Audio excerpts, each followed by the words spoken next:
வணக்கம் மக்களே, இன்றைக்கி நம்ம கையில் வந்து பார்த்திங்கன்னா ஹீரோ ரீசெண்டாக லான்ச் பண்ண கிளாமர் எக்ஸ் 125 வண்டி வந்து இருக்குங்க. ஸோ ஒரு ப்ளூ கலரில் ரொம்பவே சூப்பராக வந்துருக்கு வண்டி பார்க்குறதுக்கு. அண்ட் இந்த வண்டியில் என்னென்ன ஃபியூச்சர்ஸ்லாம் இருக்குது அப்படிங்கிறது இந்த வீடியோவில் வந்து பார்க்க போகிறோம். ஃபர்ஸ்ட் ஆஃப் ஆல் இன்ஜினை பொறுத்த வரைக்கும் மாற்றங்கள் பெருசாக கிடையாதுங்க. அந்த பழைய 125cc கேட்டகரி இன்ஜின் தான் இதில் யூஸ் பண்ணியிருக்காங்க. இது எக்ஸ்ட்ரீம் சூப்பர் ஸ்ப்ளெண்டர் மூணுமே கிட்டத்தட்ட ஒரே இன்ஜின் தான்.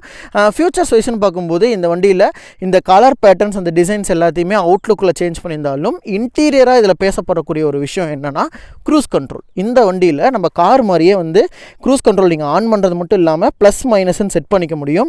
அதுக்கேற்ற மாதிரி கலர்டு எல்சிடி டிஸ்பிளே வந்து கொடுத்துருக்காங்க. 10x10 நேவிகேஷன்ஸ், ப்ளூடூத் பேரிங்கு, உங்களுக்கு அதே மாதிரி 100 கிலோமீட்டருக்கு எவ்வளோ லிட்டர் பெட்ரோல் பிடிக்குது, அதே மாதிரி இப்போ இருக்க பெட்ரோல் வச்சு வந்து எவ்வளோ தூரம் போகும் அப்படிங்கிற எல்லா விஷயத்தையுமே நீங்கள் இந்த டிஸ்பிளேயில் பார்த்துக்க முடியும். ஓடோ ட்ரிப்பு, அதே மாதிரி உங்களுக்கு நேவிகேஷன்ஸ்க்கான இது, உங்களுக்கு எவ்வளோ டிஸ்டன்ஸு, அதே மாதிரி எல்லா ஃபியூச்சர்ஸுமே இந்த வண்டியில் வந்து கவர் பண்ணுது. ஸோ இந்த வண்டியை பற்றி நீங்கள் என்ன நினைக்கிறீங்க அப்படின்ட்டு கீழே கமெண்ட் பண்ணுங்கள்.